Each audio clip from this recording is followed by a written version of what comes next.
Meditations for Every Day in the Year by Bishop Richard Challoner. Tuesday after the second Sunday of Easter. On joining a distrust in ourselves with confidence in God. Consider first that in order to succeed in the spiritual warfare, an entire distrust in ourselves must go hand in hand with our confidence in God. For if we build in the least upon our own strength, we build upon a sandy bottom, and our house will certainly fall at the first shock of trial or temptation.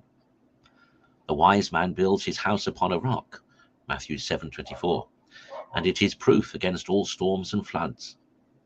But the foolish man builds his house upon the sand, without a foundation, and when the rains fall, and the floods rise, and the winds blow, and beat against that house, it presently falls, and great is the fall thereof.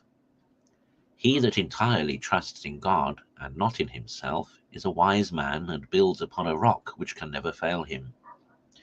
But he that puts the least confidence in himself is a foolish man, because the bottom he builds upon is mere sand that cannot support the least weight. Cursed is the man, saith the prophet Jeremiah 17 verse 5, that trusteth in man, and whose heart departeth from the Lord. Which curse falls upon all such as trust in the strength of their own resolutions, or in any power or ability of their own. They perfectly drive away from them the grace of God by their pride and presumption.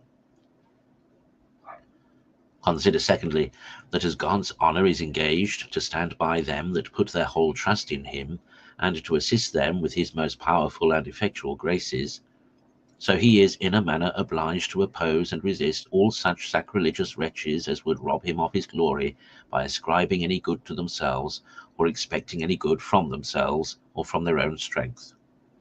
And are not all they guilty of this sacrilegious presumption, who, in their undertakings or resolutions, build upon themselves instead of building upon God, or at least divide their confidence between themselves and God, and so would make themselves partners at least in his glory?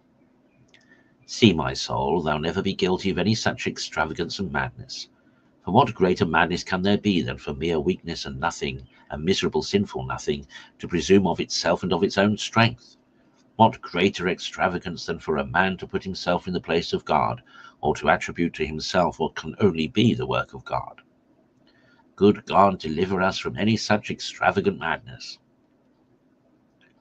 Consider thirdly, that one of the principal reasons why many Christians, that otherwise seem to be men of good will, make little or no progress in the way of God, and why numbers of others, after repeated confessions, and as they imagine strong purposes of renouncing their sinful habits, still return like dogs to the vomit by relapsing into the same sins, and too often die in their sins, is because they trust too much to themselves and to their own resolutions, and are not sufficiently divested of all self-confidence.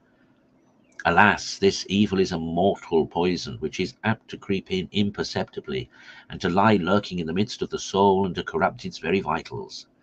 It makes it barren with regard to the bringing forth any true fruit to God, either in itself or in others, and fruitful in nothing but in weeds that are only fit for the fire. My soul, examine well thyself, and see if this unhappy self-confidence has no share in thy enterprise. Are thy resolutions wholly built upon God's grace, to be sued for and obtained by humble prayer? Art thou practically and sensibly convinced of thy own nothingness, misery, and sinfulness, and that thou canst not make one step towards God but inasmuch as he shall help thee? Does no secret opinion of the strength of thy resolutions make thee rashly expose thyself to temptation? Oh, remember thou hast not half that virtue and love of God which St. Peter had, and yet, alas, a secret confidence in his own resolutions betrayed him into that grievous crime of denying his Lord. Conclude to hope for all good from God, to be ever mistrustful of thyself, and therefore, as the Apostle admonishes, to work out thy salvation with fear and trembling. Philippians 2:12.